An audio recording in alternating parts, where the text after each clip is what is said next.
Pessoal, então continuando, nós vamos ver algumas doenças causadas por vírus.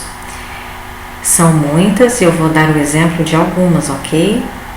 Resfriado comum, meningite do tipo viral, que é a inflamação das meninges, né, que são as membranas que embrulham, envolvem o sistema nervoso central.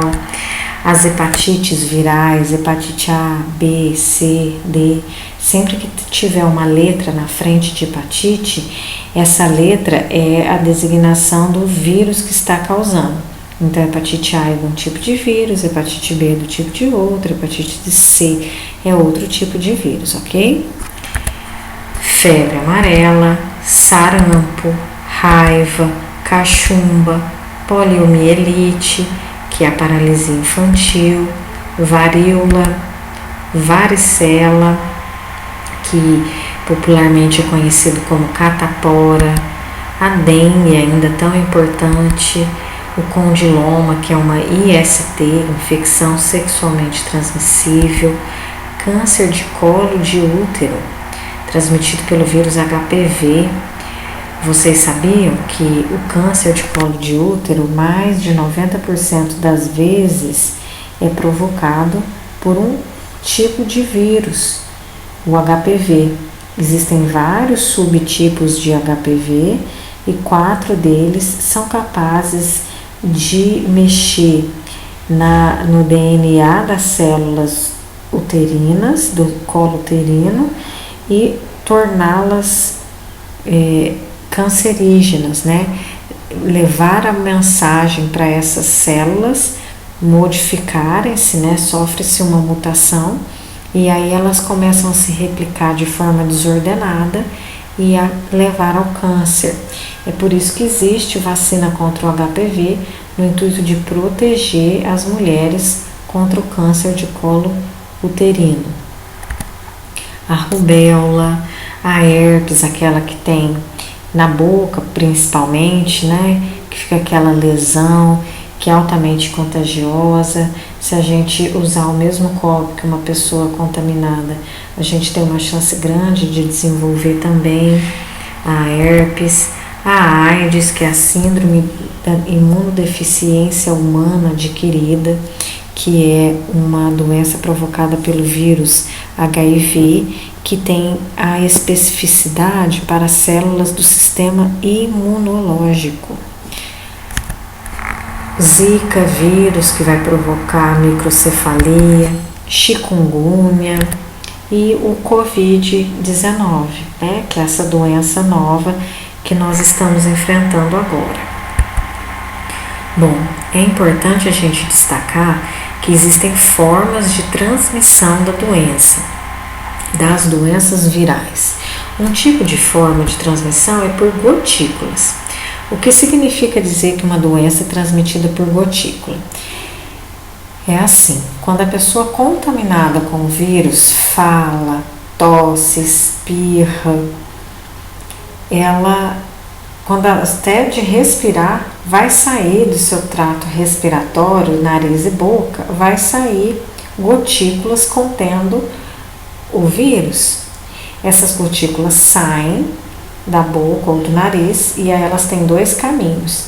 Se tiver alguém bem próximo, essa pessoa vai inalar e a gotícula sai de um infectado e vai direto para o outro, que aí já cai num outro organismo vivo e o vírus se manifesta ali.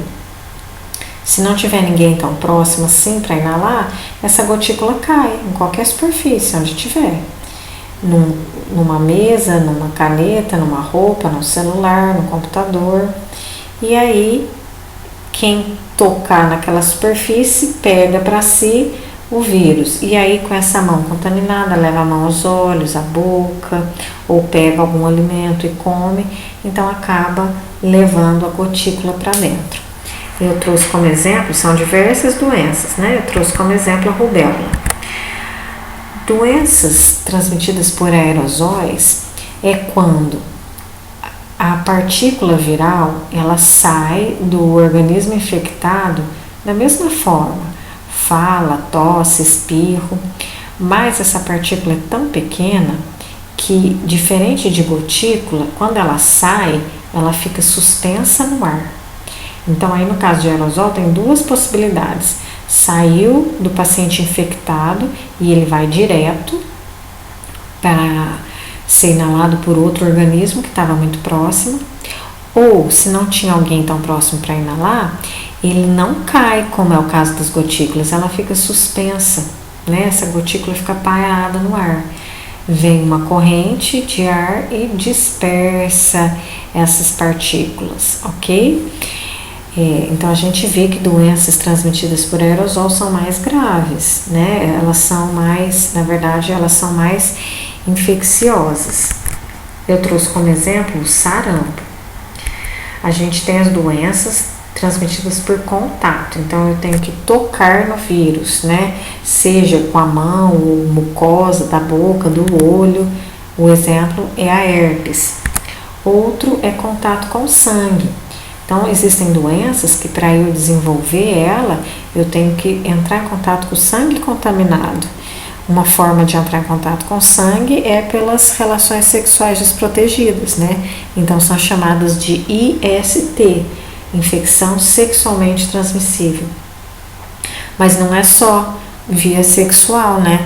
O profissional de saúde pode se acidentar de forma a entrar em contato com o sangue de um paciente, por exemplo, né? A gente chama de acidente material biológico.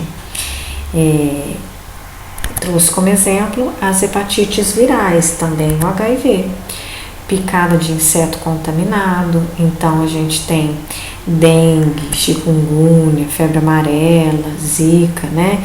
Em que o animal, esse inseto, ele pica uma pessoa que está infectada com a dengue, aí o vírus da dengue fica dentro do inseto, o inseto vai, pica outra pessoa e transfere o vírus para essa outra pessoa. Existe a forma de transmissão quando há o contato com a saliva, um arranhão ou uma mordida de um animal infectado. A gente está falando, por exemplo, da raiva, que é a doença em que um cão contaminado, por exemplo, ao morder uma pessoa, elimina na sua saliva uma quantidade muito grande de vírus da raiva. E esse vírus, por meio da mordida, vai entrar no organismo humano. E o vírus da raiva, ele tem a especificidade de atacar as células do sistema nervoso. É muito, muito grave, né? Por isso a importância das campanhas de vacinação dos animais. Doenças de transmissão com ciclo oral fecal. Então o vírus ele é eliminado nas fezes e a gente se contamina com essas fezes. A gente pode até pensar que isso não acontece mais, mas acontece sim e muito, né? Então a pessoa ela não se limpa, ela não lava a mão depois de se limpar ao ir ao banheiro e depois coloca a mão na boca, ou ela lava assim a mão, mas antes de lavar a mão, ela põe a mão no celular, aí depois ela lava a mão, aí ela pega no celular de novo, pegou o vírus que estava ali no celular, né? E aí leva a mão à boca, come alguma coisa. Então, outros exemplos de ciclo oral fecal é quando as fezes contaminam águas e essas águas servem para irrigar hortas, por exemplo, e aí eu vou comer alguma verdura dali sem a devida higienização, né? Um exemplo de doença viral de ciclo oral fecal é a paralisia infantil, a poliomielite. E nós temos algumas doenças que são transmitidas por gotícula e por contato, que é o COVID, que também pode ser transmitido por aerosol. Eu não coloquei aqui porque é em casos específicos, quando o paciente está sendo submetido a alguns tipos de processo. Por exemplo, se ele faz inalação, né, ele vai gerar aerosol contendo partículas do vírus. Se ele está entubado e vai ter uma aspiração de vias aéreas superiores, aí ele pode liberar aerosóis, ok? Pessoal, eu vou pedir licença para vocês para falar um pouco sobre o Covid-19. Eu não poderia trabalhar com vocês o tema de vírus sem falarmos dessa pandemia, não é mesmo? O que é importante nós sabermos? Que coronavírus são vários tipos de vírus que já existem há muito tempo e elas provocam infecções ou no sistema respiratório ou no sistema intestinal, tanto de seres humanos quanto de outros animais, em geral com uma patogenicidade baixa, ou seja, não causando tantos danos, né, nem agravamentos. Mas, como a gente viu, os vírus sofrem mutações, lembram? E aí, dentro desses vírus sofrendo mutações, um coronavírus sofreu um tipo de mutação e é chamado de SARS-CoV-2 e ele consegue, então, promover essa doença que foi chamada de Covid-19. É chamada de Covid-19 porque é Coronavirus Disease. Então, o disease é doença em inglês, né? Então, Covid. E 19 porque foi o ano da sua descoberta. Como a gente disse, a transmissão é pelo contato, principalmente, e pelas gotículas, ok? Ela é incubada de 0 a 14 dias. Isso significa que a gente pode entrar em contato com esse vírus e ficar sem nenhum sintoma por até 14 dias, mas nesse período eu consigo transmitir.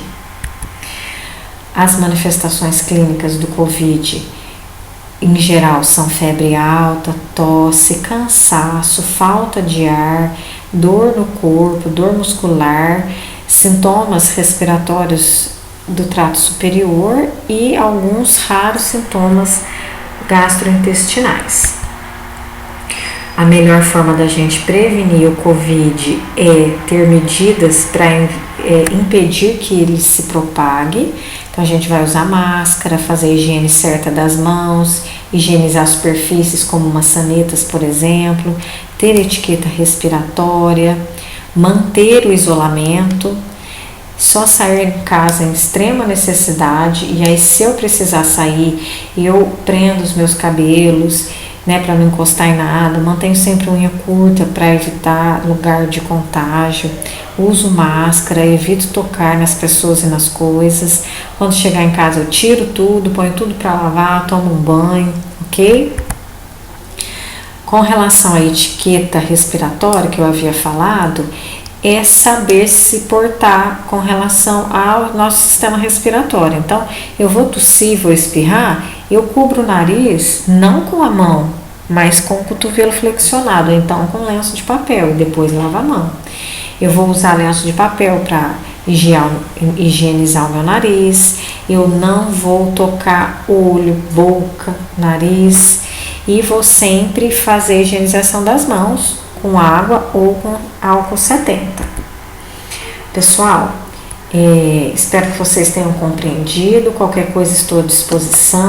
Vamos agora fazer a leitura da aula 4, participar do fórum 4 e responder o questionário 4, ok? Bons estudos para vocês!